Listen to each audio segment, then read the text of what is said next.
Welcome back to my YouTube channel. Make sure to like and subscribe to the channel for more interesting stories like these. Now, let's get into today's story video. My ex-wife learned the hard way to not ignore a court summons. Update. Having lost the custody fight, V is now relocating to New Hampshire to live with her former main boyfriend, now husband-5. To this day, it amuses me that he has the same first name as the FB lover from CA stated in my first article. When I speak about them, I always refer to them as Paul-1 and Paul-2. Yes, I'm easily entertained. The situation. V and I had an email exchange about a month after the custody hearing at which I was granted full physical custody of Rebecca, in which we agreed that I would go to her apartment and take Rebecca's captain's bed and some of Rebecca's belongings the day before movers arrived to pack up Voldemort's stuff.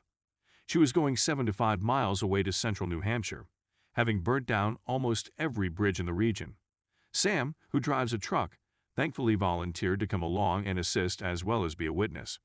So we arrive at 7:20 p.m. and knock on the door.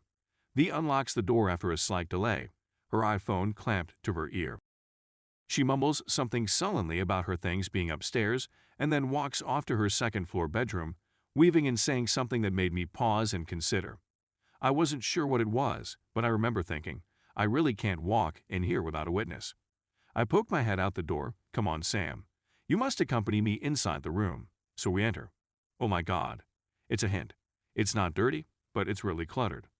V has vanished into her chamber, complete with shutting the door, so I have to walk a little to locate Rebecca's room. Not only is she in the midst of packing, but there is trash everywhere. Dust, cobwebs, tracked in filth, dirty dishes, empty wine boxes, and dried dog food were all strewn around and stomped on. I could tell it was a great location. A large open living space with a balcony above it, as well as beautiful woodwork, exposed beams, and inset shelving the walls. On the hearth, an ancient wood stove is glowing. There's a lot of promise here, but it's still a tip. So Sam and I begin collecting Rebecca's belongings and transporting some of them to the vehicle. I realize we'll need an Allen wrench to disassemble the bed, so I walk out to the vehicle and come back in. She had returned to the living area during the gap in action, but as we mounted the stairs, she walked immediately back into her bedroom, phone still plastered to her ear. It takes some time, but we've eventually dismantled the bed and relocated the most of Rebecca's belongings to the front yard. Without discussing anything, it's evident that Sam and I both agreed to move the items on the front lawn and worry about loading the cars when we're totally out of the home. It's at this moment that things start to become strange. Sam is on the second-to-last load when V appears from her bedroom door, looks out from the balcony and asks, "Why are you moving items out of my house?" Sam walks out of the home, dropping what he's holding. He was immediately aware of what was going on. "You agreed through email that we would take Rebecca's bed tonight," I add as I exit Rebecca's room, and V plainly did notice I was still there.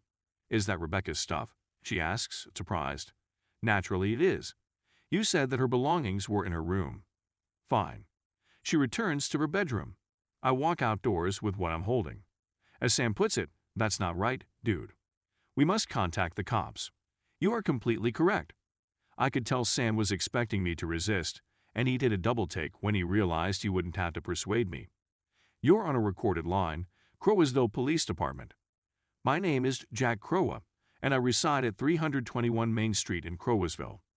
While I'm on the phone with the cops, I see V approaching the door, opening it, and growing irritated when she learns I'm on the phone with the cops. By the time I complete my explanation, she has slammed the door and is pacing around the living room, yelling into her phone.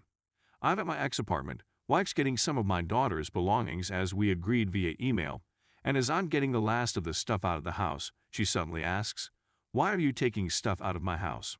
So in order to protect all parties, I'm asking that a police officer come by to verify with MS Crow that she agreed to this and that she is fine with what we have removed from the house. "An officer will be there shortly, Mr. Crow." Sam is standing next to me, shaking his head, while I wait for the cop to come, resting casually on the front of Sam's vehicle. I'm going to phone Marie and inform her of the situation. Around this time, V slams open the front door, saying something about not having acquired all of Rebecca's belongings, and proceeds to drop another wash basket stacked full with clothing and other things on the front step before disappearing back inside. Pop goes the weasel. I begin to whistle. The majority of the items we moved are still on the front yard. We'll leave it at that. After roughly 5 minutes, a police officer arrives. As he steps out of the police SUV, I approach him with caution, my arm extended to shake his hand with my right. "Good evening, officer. My name is Jack Crow." "Good evening, officer. My name is Jack Crow." "Good evening, Mr. Crow and Ollie Johnson," the narrator says. We shake each other's hands. I give him a brief overview of the situation, and he acknowledges that I made the right decision in contacting him and that he will speak with thee. He'll be up there for about 2 minutes before he comes back down. It seems that you are prepared to go. In a brief dialogue with him, we expressed our regret for having to engage him, and he responded by saying, in this case, you made the right choice.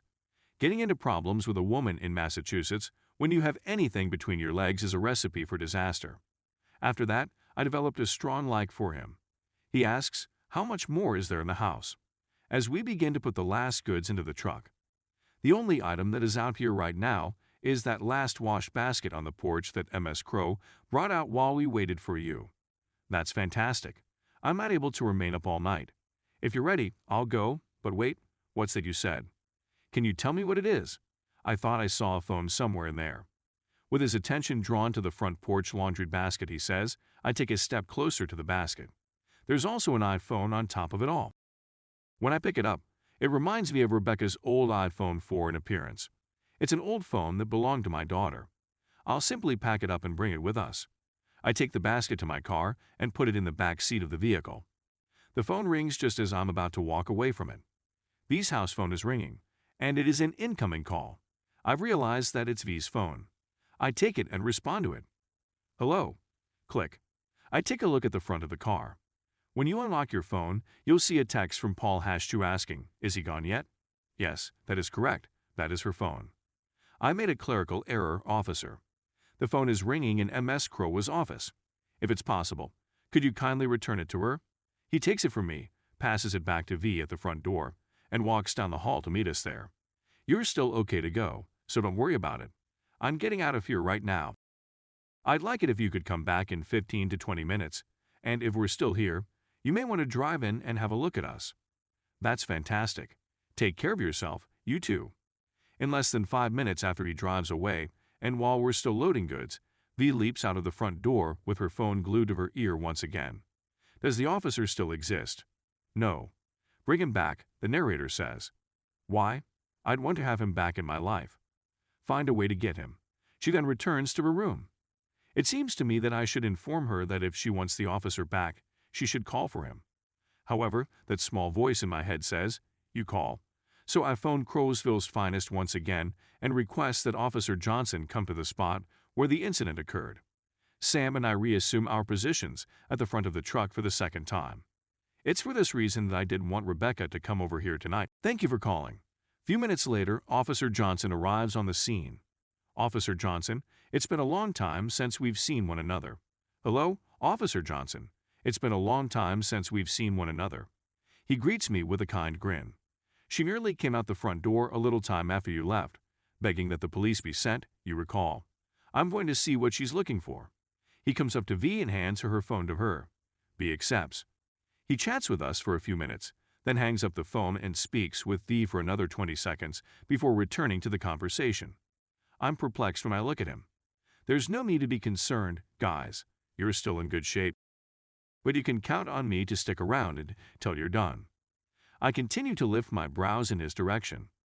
We discussed how she wanted to accuse you of trying to take her phone, but I reminded her that I was the one who saw it in the basket you hadn't yet touched, and you were the one who requested that I bring it back to her. Her companion inquired as to whether you could be made to wait till Sunday, but I said, no, they've got 3 more things to load before they go, and she agreed. Just get it done, lads. We're all ready to go back home to where it's nice and comfortable. We finished up, exchanged handshakes, and walked out of the building.